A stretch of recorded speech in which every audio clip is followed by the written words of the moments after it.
बिस्मिल्लाहिर्रहमानिर्रहीम। अस्सलाम वालेकुम स्टूडेंट्स, स्टडी विद साजिद के साथ मैं आपका ट्यूटर मोहम्मद साजिद। उम्मीद है कि आप सब खैरियत से होंगे।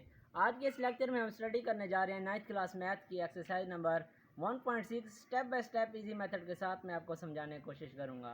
इससे पहले आप मेरे चैनल पर न्यू हैं तो मेरे चैनल को सब्सक्राइब कर दें, वीडियो पसंद आए तो वीडियो को शेयर कर दें। So without wasting time let's start go. Student, आज के इस लेक्चर में हम 9th क्लास मैथ की एक्सरसाइज नंबर 1.6 का question number 1 part number 7 discuss करने जा रहे हैं जी, step by step easy method के साथ। तो पार्ट नंबर 7 में हमारे पास लीनियर इक्वेशन गिवन है जी, 2x - 2y is equal to 4 -5x - 2y is equal to -10। तो फर्स्ट ऑफ ऑल इस लीनियर मैट्रिक्स इक्वेशन जो है हमारे पास गिवन, तो इसको हमने मैट्रिक्स इन्वर्स मेथड के ज़रिए x और y की वैल्यूज़ फाइंड आउट करनी है। तो सोल्यूशन में लिखेंगे जी, writing the equations in matrix form. अब ये जो लीनियर इक्वेशंस हमारे पास गिवन है इनको हमने मैट्रिक्स फॉर्म में लिख लेना है। लेफ्ट हैंड साइड वाले जो एलिमेंट्स हैं उनकी हमने अलहदा एक मैट्रिक्स बना दी, इज इक्वल टू आ गया, और राइट हैंड साइड वाले एलिमेंट्स की हमने एक अलहदा मैट्रिक्स बना ली। तो अब नेक्स्ट स्टेप में हमने करना ये होता है कि जो x और y है उसको एक सेपरेट एक मैट्रिक्स बना लेते हैं और बाकी एलिमेंट्स अलहदा आ जाते हैं। बाकी अब एलिमेंट्स अलहदा आ गए, x और y की एक हमने सेपरेट मैट्रिक्स बना दी, इज इक्वल टू आ गया, और राइट हैंड साइड वाली मैट्रिक्स एज इट इज़ वैसे की वैसे आ गई। तो लेट कर लेते हैं जी, ax is equal to b, where a is equal to, अब a इज इक्वल टू हमने ये मैट्रिक्स रख दी, x इज इक्वल टू ये मैट्रिक्स रख दी, इज इक्वल टू आ गया, और b इज इक्वल टू हमने ये मैट्रिक्स यहाँ लेट कर ली।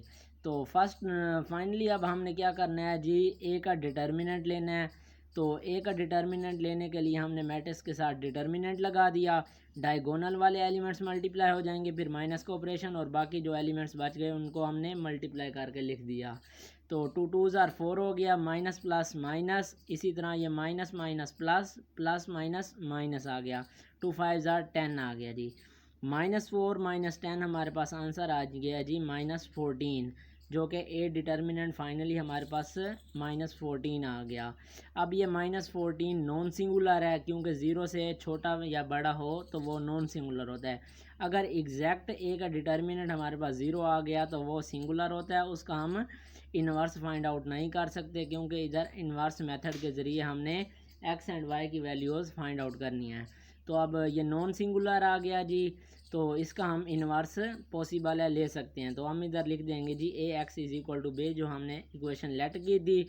अब इसका इन्वर्स ले सकते हैं, तो एक्स इस साइड पर आ गया, x is equal to A inverse B आ गया।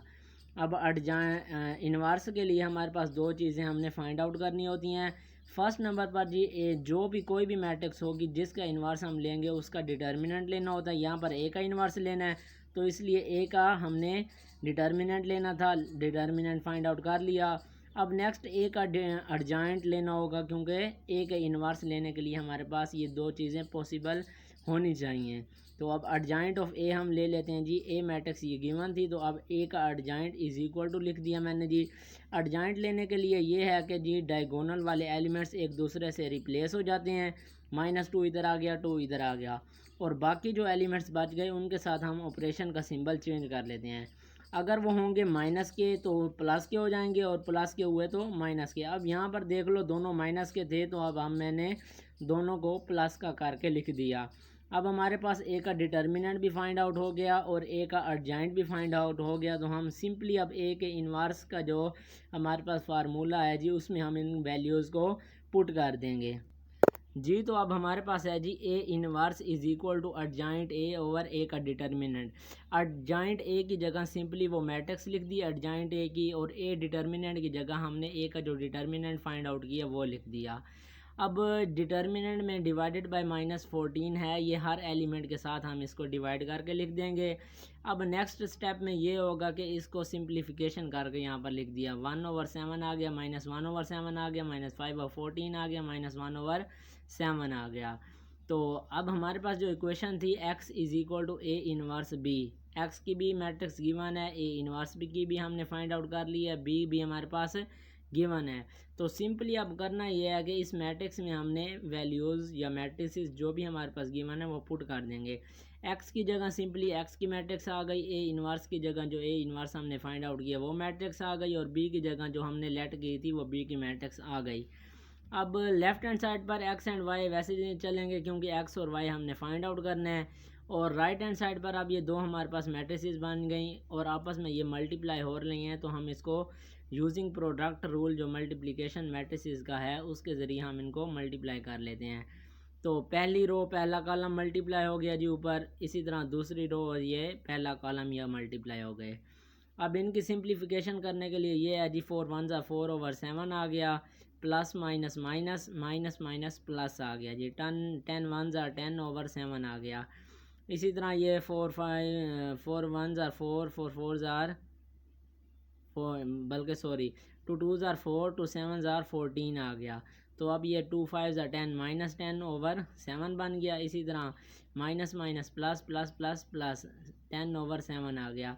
अब ये माइनस का ये प्लस का तो कैंसिल होकर हमारे पास ज़ीरो बन गया।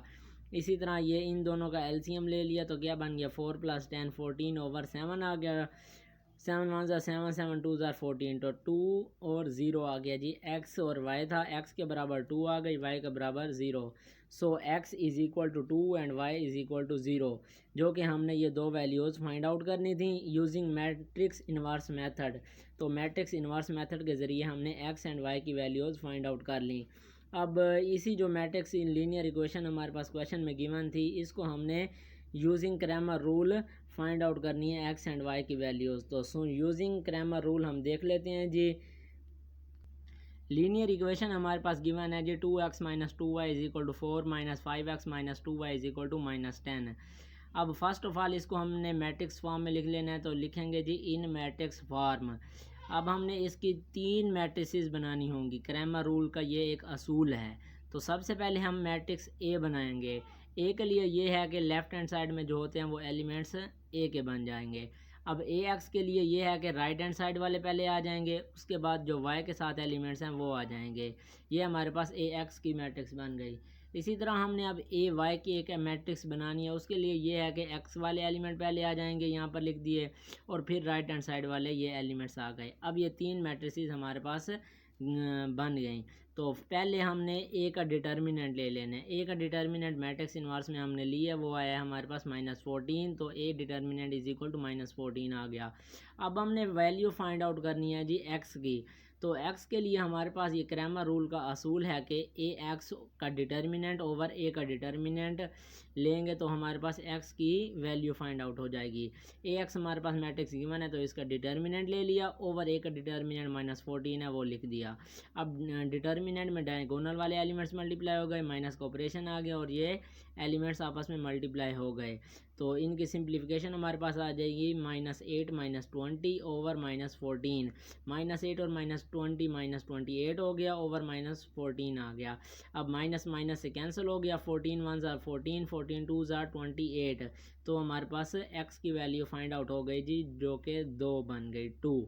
अब नेक्स्ट हमने फाइंड आउट करनी है जी y की वैल्यू। y के लिए हमारे पास है जी ए वाई का डिटर्मिनेंट ओवर ए का डिटर्मिनेंट। ए वाई की मैट्रिक्स हमारे पास गिवन थी, उसका हमने डिटर्मिनेंट ले लिया, ओवर ए का डिटर्मिनेंट फाइंड आउट कर लिया, -14 है वो लिख दिया डायरेक्ट। अब ए वाई का डिटर्मिनेंट के लिए डायगोनल वाले एलिमेंट्स मल्टीप्लाई हो गए, माइनस का ऑपरेशन आ गया और बाकी एलिमेंट्स जो थे वो उसको मल्टीप्लाई करके लिख दिया। अब 2 10 ज़ार 20 माइनस का आ गया, इसी तरह माइनस माइनस प्लस हो गया, 4 5 ज़ार 20 -20 + 20 0 हो गया, ओवर माइनस का 14 आ गया, 0 ओवर -14 हमारे पास 0 आंसर आएगा। ये हमारे पास जी वाई की वैल्यू फाइंड आउट हो गई। एक्स हमारे पास फाइंड आउट हुआ है जी वैल्यू 2 और वाई की हमारे पास 0 आ गई। So x is equal to 2 and y is equal to 0।